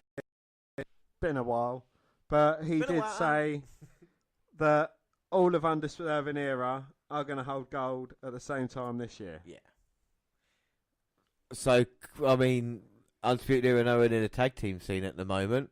You're not seeing strong with the North American Championship. So, is it going to be Cole's time now or later on in the year? It's going to be interesting, isn't it? I think Gargano needs his moment here tonight. I think. What do you think of the match? Out of all the 5 matches we talk about, do you think it has a chance to steal the show? I don't think it's going to steal the show, but I think, if anything, it'll come a very close second to Walter and Pete Dunne. Yeah. I don't think no one's realising how good that match will be, we talk about it. But for the NXT title match, there's, like I said, not a lot of story going into it, but 2 out of 3 falls, you kind of got a feeling they're going to go on a little while. Do you know what I mean, It possibly will do, yes, but, the way I'd do it is beat him up with a chair, sacrifice the first fall, and then get a 2 easy falls, or use my cronies. Will he have the rest of the era by his side? They're not doing anything else on the card tonight. That's true. They might cost Gargano in the end. Like I said, he's all out of friends. It could be interesting to see. I just want to say for a second that we talk about, we do our kick-off and we go into detail about kind of everything. On the WWE Network, they've been doing a $1 million challenge about the 2K19 thing for about 10 minutes. And I got a feeling they're going to continue anyway. So, I mean, you're better off listening to us than you are watching this. We'll let you know if anything interesting happens. Anyway, we're nearly finished now. We're going to wrap up soon for TakeOver. But, I mean, we talk about the card. So, if you look at Final Thoughts on TakeOver, what match are you looking forward to the most? Obviously, the Pete Dunne versus Walter. Yeah. I mean, it's interesting. And that goes to back up your NXT UK's better than NXT mass debate that we had earlier. Yeah, I mean, I don't know, argue, but I got to say that is. But the interesting thing is about Walter is that we've had people with music throughout the time, and talking about people. But it's really interesting with him. It's kind of magic that his theme will appear when I just say one phrase, and it's weird. Because if I say to you right now, Pete Dunne is going to face for the NXT UK Championship in New York, he's going to go against this man.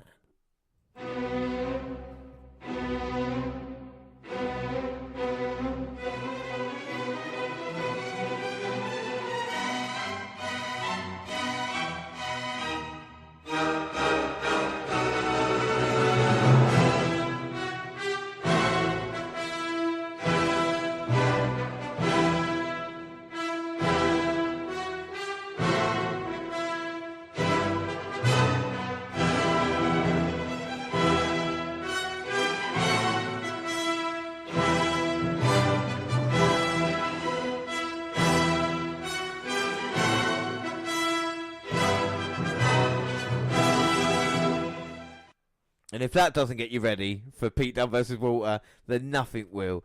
And what a night it will be. TakeOver always delivers. So in some shape or form, one match will surprise us. And we'll be thinking about what another great TakeOver it's been. What are you hoping for tonight? What do you want to see? I hope that the matches that we're down on deliver. Like the women's match, we're obviously with the Shayna Baszler involvement, we're not going to be too keen on that. The War Raiders, is it going to be a good one? Is it not? Matt Riddle's match, will that be any good? I hope, they're all good in their own capacities. Yeah, I think this is the thing, we want to see people shine here tonight. And I think at TakeOvers they get given the chance. You got 5 matches, and it's not going to be over 3 hours. I expect the main event to go longer than the rest. Of course, that's 2 out of 3, but I might be wrong. They might do 2 quick falls in that way. But that is it for now. But this is just kind of the start of the huge weekend we've got ahead of us. Yes, well, tomorrow night, for the first time ever, we're going to do the WNR's WWE Hall of Fame special, and we're from 10 o'clock. Yeah, and we can't wait. We've got all the Hall of Famers lined up with their greatest matches and a bit of inside information about that as well. And then Sunday at 10 p.m. we are live for the WrestleMania 35 kickoff. And it should be great. I mean, you look forward to WrestleMania this year? I am. You know, it's with WrestleManias, it seems like they drag on and on. But, you know, they do have their good moments. They obviously have their bad moments as well. But I think we obviously try and compare all WrestleManias to WrestleMania 17, or in my case, WrestleMania 9. Yeah, and they will never be as great as that. No, but we hope, and like we say, the Hall of Fame as well, we hope it truly delivers and doesn't go for 8.5 hours like it did last year as well. But, you know, that is us basically done here. So don't forget, we're live for the next 2 nights. And, of course, you can follow us on Twitter at WWE Network Review or... at Vince McDan, WWE. I'm at G_Rollins. Of course, on Instagram now, the WNR podcast there. We'll be posting all sorts of pictures and links on. And we're on Facebook. Yes, Facebook. You can come and find our page and give us a like with a WWE Network Review podcast. And come and find me and add me as a friend. I am Vince McDan. Yeah, you can email WNR podcast at gmail.com. We're on YouTube as well, WWE Network Review podcast. Subscribe to our channel. And podcasts go up on YouTube. We do other places like Spreaker Radio, where we're live right now. And SoundCloud. On your phone. I realised I went up at the wrong moment. I'm just so excited to be on Spreaker. But we're also SoundCloud and iTunes, where you can download, subscribe, rate, and review there. But that is it. Thank you very much for listening, everybody. We are ready for TakeOver now. We've had all the build. And now we're just going to sit back, relax, and enjoy the show. But I have been James Rowlands, and as always, I was joined by Dan White. Thanks for listening, everybody, and bye. Bye.